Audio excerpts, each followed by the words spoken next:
Hey everyone, how's it going? This is Azren the Language Nerd here. I'm the owner of the Calgary Language Nerds, and welcome to today's behind the scenes update. If you're new to these behind the scenes updates, let me tell you a little bit about them. I'm working on a really cool project where I create different roadmaps for people to follow to achieve their proficiency, their desired level of proficiency in another language. What this means is everyone learns differently, and I want to make sure that I have these detailed videos that essentially account for different learning styles. So if you learn best through music, I want to have a roadmap for you to follow that you can learn a language through music. If you learn through taking classes and lessons, I want to make sure there's a roadmap, clear step-by-step instructions for you to follow to learn a language through taking lessons, so on and so forth. Each of these videos, they're going to be videos and podcasts too. They're going to be called The Best Way to Learn a Language, Episode 1, Episode 2, Episode 3, etc., etc. They take me a long time to prepare, and I have to really put a lot of thought into them. So I decided to create these behind-the-scenes updates so I can give you updates about my progress on making each of these episodes. And I can share some little tidbits of advice while I'm preparing each of these episodes of The Best Way to Learn a Language. Now, today what I wanted to share is one of the main updates. You can kind of see it on my laptop if you're watching the video version of this as opposed to the podcast. I'll even put it a bit closer to the screen so you can see. I hope you can see that. It says the 4+1 action plan. Now, the 4+1 action plan is something I put together to help people find the right private tutor for them. As you may know, if you've already watched or listened to the previous behind-the-scenes updates, you will know that the first episode of The Best Way to Learn a Language is going to be about how to use private lessons to learn another language. And here's the thing. If you're using private lessons as the primary or one of the main strategies to achieve your desired level of proficiency, you need to make sure you find the right tutor. That's common sense. If you're going to be relying upon private lessons to learn another language, and that's one of the main strategies you're using, you need to have a good tutor or even multiple good tutors. That's key. And I encounter quite a number of language learners who don't know how to go about finding the right tutor for them. And so let me introduce you to the rough draft of the process I've made. I'm calling it the 4+1 action plan. This is the rough draft. By the time the final episode comes out, I might have made some changes, but here's the draft I've made so far. So step 1 is you need to make a list of 10 potential tutors. Go on Google, search up French tutors online, French tutors in my city, French tutors in Paris, French tutors in Austin, Texas, or wherever you live. You know, there's lots of websites where you can find tutors for languages too, so you can try checking those out. I'm not going to talk a lot about those today. I'm going to save those for another time, but you need to make a list of 10 potential tutors, okay? Write down their availability and write down the rate that each of them charges.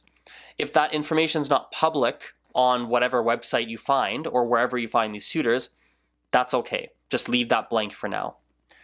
Once you have this list of 10 different potential tutors, you want to narrow the list down to probably 3 to 5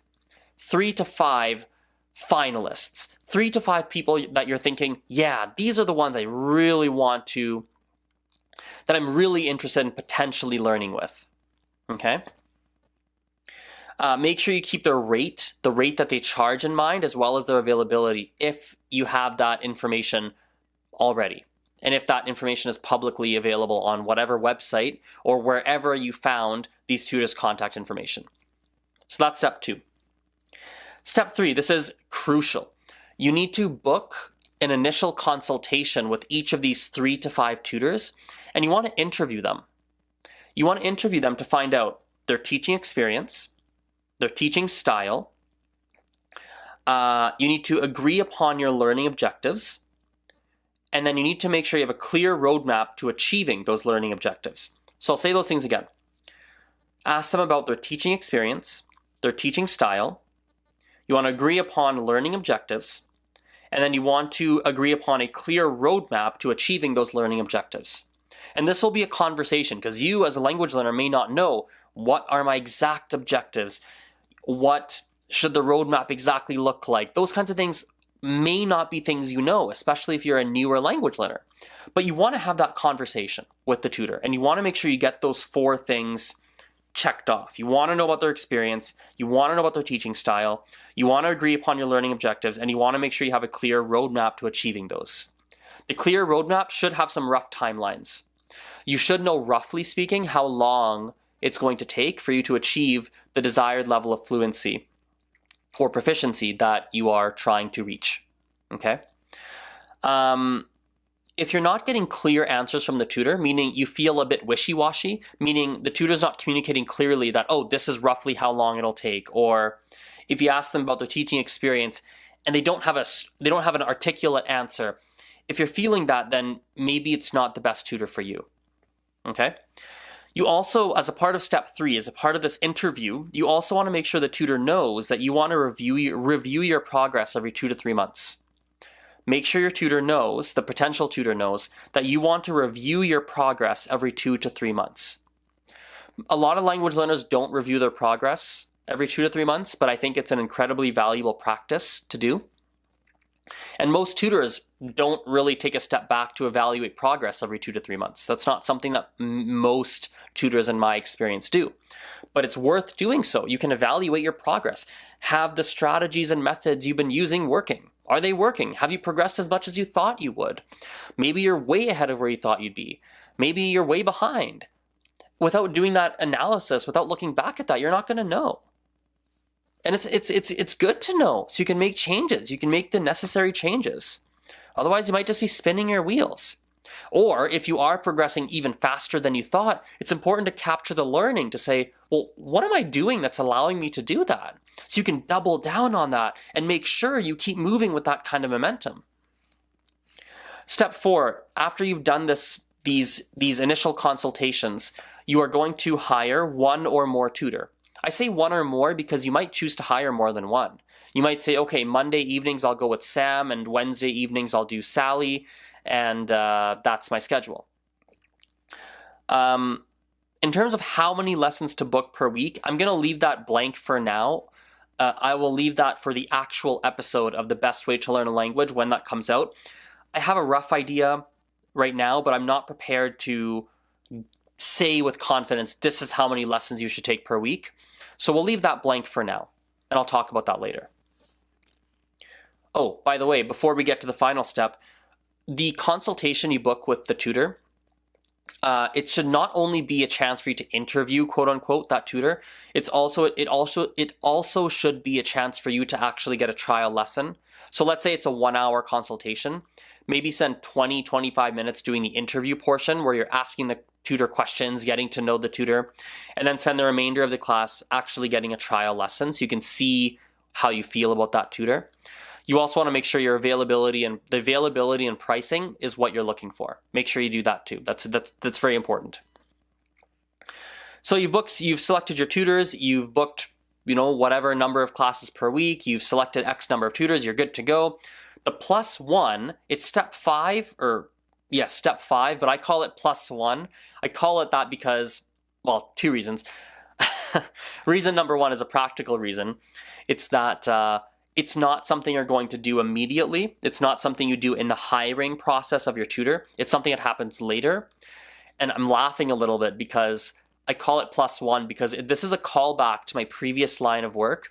My previous line of work had a sales model that they used for a lot of the new franchisees, and it was called the 7+1 selling steps. And there's kind of a +1, and I don't know. It's not that we made jokes about the +1, but people would always say, like, why not call it the 8 steps? The 8 steps. Why is it the +1? And it was something we would talk about. And so when I was making these steps, as a personal inside joke, I added a +1. I called it the 4+1 steps and not the 5 steps because I thought, I don't know, it's a fun callback to my previous line of work. But the +1, the last step, the 5th step, is don't forget to do your review, to review your progress every 2 to 3 months. That has to happen. That's very, very important. You see, and this is something I'll get further into when I actually release the episode and I make the episode of the best way to learn a language, episode number 1. If you're using private lessons as your primary method to learn a language, like this is the thing you're relying on, you need to take it super seriously. You need to take it seriously, and you have to cross your T's and dot your I's, make sure it's working, do your 2 to 3 month review, don't skip steps, take your time hiring the right tutor. But if you're taking private lessons as how do I say this? You're taking private lessons, but it's not the main thing you're relying on. It's not the main strategy you're relying on to achieve your desired level of proficiency. That's where maybe it doesn't necessarily matter as much that you follow every step, cross all your T's, dot all your I's. Perhaps that's not quite as important if you're just taking one private class a week and it's one thing that you're doing of many other things, and your primary strategy is something else. Does that make sense? So as I'm making this podcast / video, I'm thinking through this, and I'm picturing that some people are thinking, wow, do you have to take such a detailed approach to doing this? Well, no, you don't have to, but if you're using private lessons as one of the main strategies you're using, yeah, you've got to take this seriously. Yes, you do have to follow these steps. Yes, take your time with this. Take it seriously, okay? Now, I realized that some people, in fact, a lot of people probably,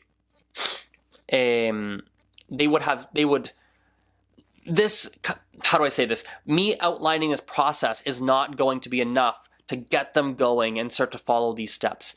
So I made what I'm calling, as of right now, this is the draft version.